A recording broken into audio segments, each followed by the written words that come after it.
भारत के कुल व्यापार का एक बड़ा हिस्सा मात्रा के हिसाब से इसी क्षेत्र से होता है। यह क्षेत्र क्षेत्रीय और वैश्विक प्रतिद्वंद्विताओं का भी केंद्र बन गया है। जहां चीन दुनिया की सबसे बड़ी नौसैनिक शक्ति है, जिसके पास दर्जनों पनडुब्बियां तैनात करने की क्षमता है, वहीं वह भारत के पश्चिमी पड़ोसी पाकिस्तान के साथ मिलकर उसकी पनडुब्बी क्षमताओं को भी बढ़ाने में मदद कर रहा है। इसी दौरान भारत, जिसके पास लगभग 130 युद्धपोत और पनडुब्बियां हैं, न केवल अपनी पनडुब्बी क्षमताओं को बढ़ा रहा है, बल्कि अर्नाला जैसे विशेष जहाजों में भी निवेश कर रहा है। और अब हम उस हिस्से पर पहुंच गए हैं जिसे ब्रिज कहा जाता है।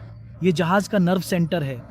जहाज कैसे चलता है, किस गति से, किस दिशा में, ये सब इसी कमरे से नियंत्रित किया जाता है। तो चलिए आपको ब्रिज के अंदर ले चलते हैं। और मुझे समझ में आ रहा है कि जहाज के कमांडिंग ऑफिसर यहाँ मौजूद हैं। कमांडर ग्रोवर, ये बीबीसी से जुगाड़ है। हमें यहाँ आमंत्रित करने के लिए आपका बहुत धन्यवाद सर। नमस्ते। हम जानना चाहते थे कि यह जहाज नौसेना को कौन कौन सी रक्षा क्षमताएं प्रदान करता है।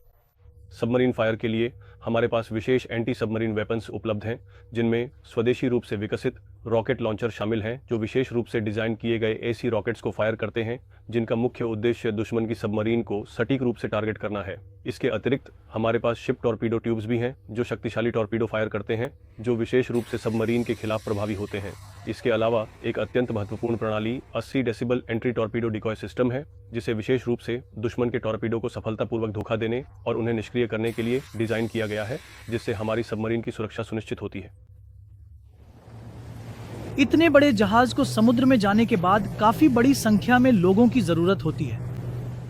तो फिलहाल जहाज पर हमारे पास लगभग 7 अधिकारी और 100 से अधिक जवान हैं। तो जहाज पर औसत उम्र लगभग 27-28 साल है, जिससे जहाज बहुत ही गतिशील रहता है और लोग हमेशा किसी भी जिम्मेदारी को निभाने के लिए तैयार रहते हैं।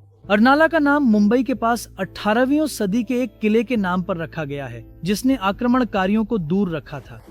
उस किले के पीछे जो विचार था, भारत के समुद्री जल की रक्षा करना, वही आज भारतीय नौसेना द्वारा नए बेड़े में किए जा रहे निवेश की नींव है।